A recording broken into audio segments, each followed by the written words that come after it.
Sa wakas, tumigil na ang ulan. Grabe, hindi ko bakit over yung kanina dun sa Big C.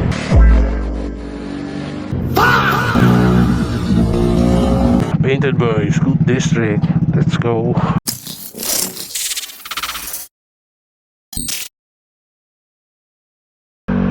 What's good mga brodies? Today we are back with another video. Yes. Sa wakas, tumigil na ang ulan at makakapag-ride. And of course, habang tag-ulan at medyo di tayo nakakalabas-labas, pinasok natin ang motor natin sa Scoot District. So, smatin yung page nila doon. At meron akong pinagawa sa motor ko. Pakita ko sa inyo later eh. So right now, it is currently 6:30 in the morning. Meet up tayo with sila Tito Palco at si Pietro sa Shell Marcos. Tapos feel ko naman ako yung maaga naman. Baka makapakita ko sa inyo kung ano pinagawa ko sa motor. Let's go! And just like that, with the magical powers of video editing, nandito na tayo sa Shell Pugon.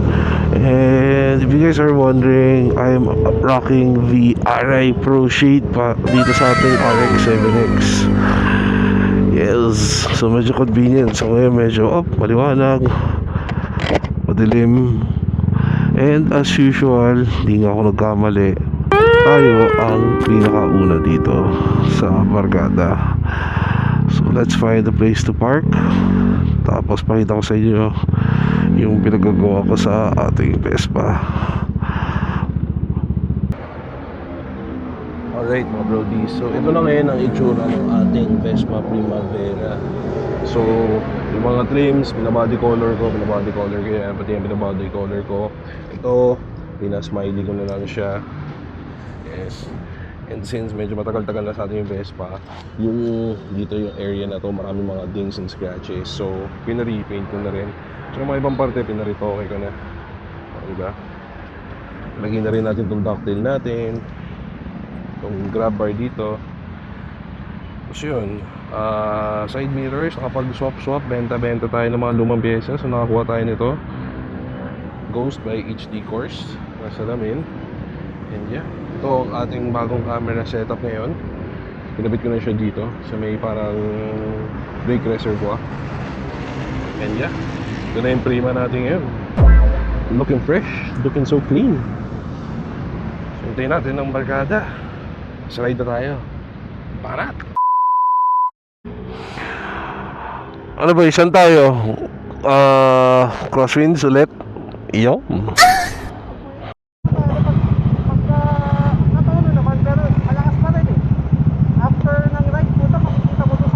A few minutes later.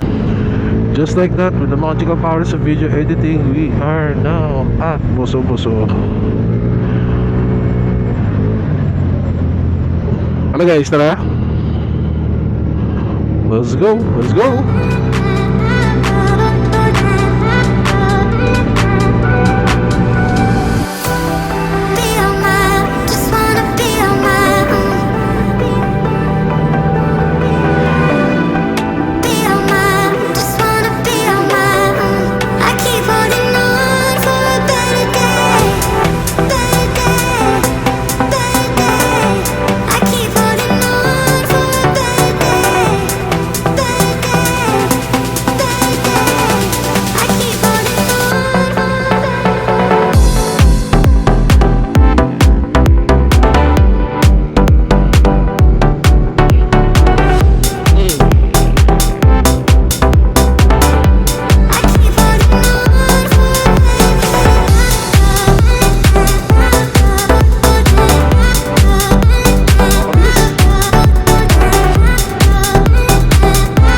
Tubol.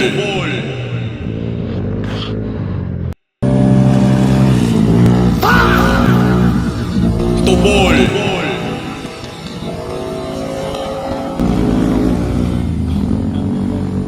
Puta na, muntik na tayo dun ah. Woo! Kaya kayo boys, girls, ingat kayo dito sa Marilaki. Grabe, slow down tayo.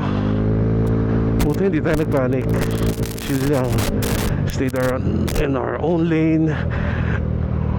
Tumabi lang on the side. Grabe. Woo! Grabe my brodies, I could not stress this enough. Iingat kayo palagi. Diba? It's okay na mag-spirited riding tayo, pero huwag naman tayo reckless. Ay, i-instant replay nga natin yan. Grabe, grabe. Grabe. Kamuntik na yan. Di bali, kulela. At least safe. Next stop natin Manukan, kasi malamang sa malamang hintayin nila ako doon. Much later. Don't wait up or down. Don't be smart, wait up. Don't wait up or down. Don't be smart, wait up. Oh yeah, baby. Don't wait up or down. Do that to pain you down. Don't be smart, wait up. Don't wait up or down. Much later. Eka, pahinga muna, 2 minutes. Ang nervous ako dun po, tragis.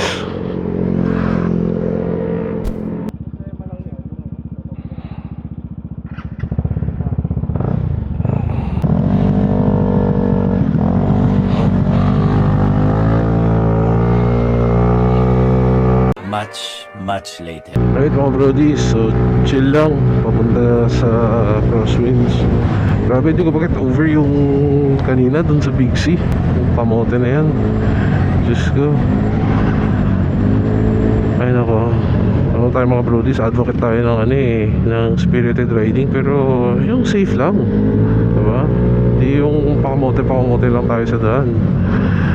But yeah, anyways, just like that, we are here at Tanay Crosswinds. Yung available yung usual parking spot natin. Yeah, let's go. Parada natin ang patras yung motor. Ingay! Yan ang Vespa natin, painted by Scoot District. Let's go. Ang motor ni Pietro na napakabusog. At ang pinakamabilis sa balat ng lupa. Let's go! Good siya. Ready na mag-track day. Stock is good. Tara, baka tayo. Kape na tayo at subog na tayo. A little longer than a few minutes later. As usual, Tanay Crosswinds tayo. Kasama natin ang mga barkada natin. And nakapag-breakfast na, nakapag-chikahan na. And ngayon, it's time to go.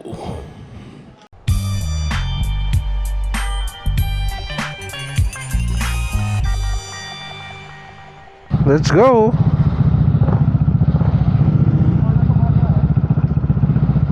Banat.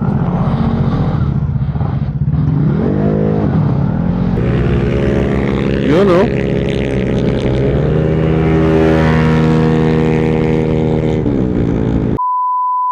Habang sila ay pababa, ako chill lang. Medyo narattle ako dun sa nangyari kanina. Sa totoo lang, ay, medyo iffy sa akin. Pinag-isipan ko kung mag-u-turn ba ako at habulin ko siya. Pero at the same time naman kasi so much negative energy na parang sayang lang. So wala rin naman mangyayari, di ba? Ako lang naman, sorry. I think na-realize din naman siguro nung rider na yan kung ano yung ginawa niya mali. So sana mag-iingat na lang siya. And yeah, grabe. Nakakamiss mag-ride. Kasi the weather is perfect eh. May overcast eh. Nung nandun nga sa pwesto kanina, umambon na eh. So that's why we just took our time para mag-chill, kwentuhan, catch up. Tagal din kasi di naka-ride eh. Tagal na rin ako di nakapag-post ng content. Totoo lang, pero kasi grabe yung weather lately. Sunod-sunod yung mga bagyo. Kaya sa mga nasalanta dyan sa bagyo and you're watching this, my heart goes out to you and to your family. Sana okay kayo. Oo. With regard naman dun sa flood, well, alam naman natin sino mga dapat sisihin, pero at the same time wala tayong magagawa eh, nandyan eh, gotta make do with what we have, right? So yeah. Uy, may pitik. Kuya, shoutout sa'yo. Ayan. Chill lang tayo, pababa. Tsaka makapanood to na asawa ko eh. Malamang pagka-post ko tong video eh, ano ko yung masarap na diskusyon tungkol sa pag-ride dito sa Marilaki. But she trusts me naman. She knows naman I'm with good company. She knows naman that I ride safe naman. Pero lang naman sa mga partners, girlfriends, asawa, di ba? Live-in partners, bigyan nyo lang ng reassurance na you know what you're doing and that hindi ka reckless, di ba? Yan lang naman palagi eh. Tsaka di naman sa ano, hindi ka naman makakapagkataon ng matindi dito eh, kasi napakalubak eh. May video stabilization tong ano eh, camera natin, pero sa totoo lang alog ang baby fats natin dito. Yeah. So balik tayo dito. Yung aray. Tubol. Ano pa kaya no, kung naka-stock suspension tayo. Yeah. Baka natin sila sa Manukan or abangan nila ako. What's up, baby girl? May isa pa. Oh, panis.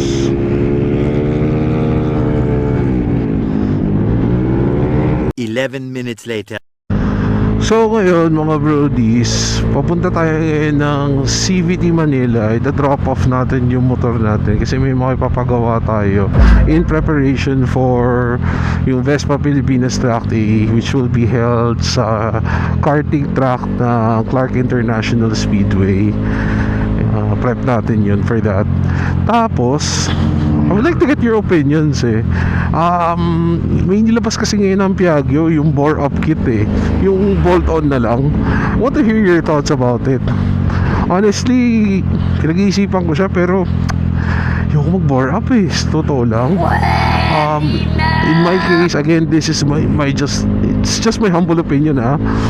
I'd rather get a bigger motorcycle na lang. So I'm considering getting yung GTS eh, na 310. Pero not soon, maybe next year. Buwelo muna tayo, dami nating expenditures this year, tsaka may mga pinaglalaanan tayo at pinag-iipunan. So yun, yeah, if you could write down sa comment section what are your thoughts about it, diba? Yung gagawin ko lang naman sa Vespa, I mean itong Primavera natin, pa-prime lang natin para sa track day.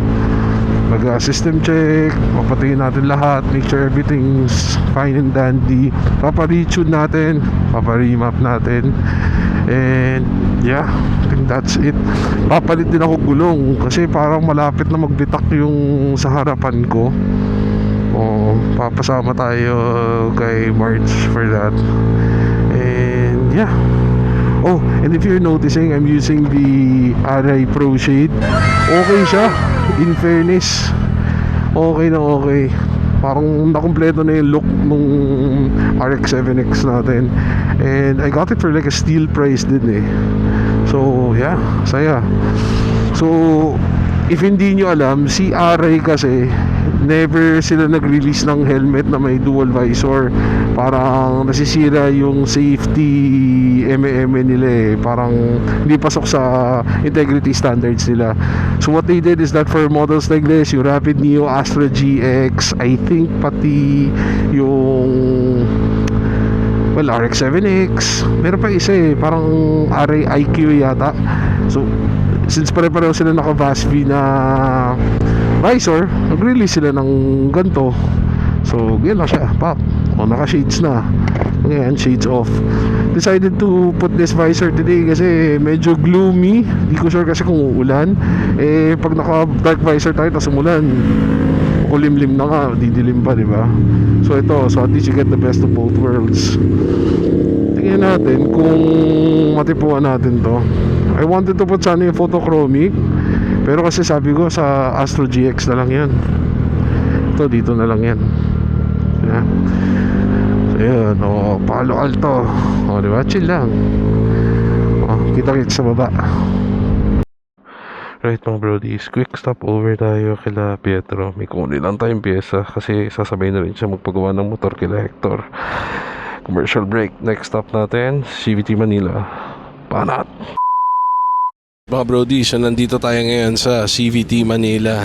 Iiwan na natin tong Vespa natin.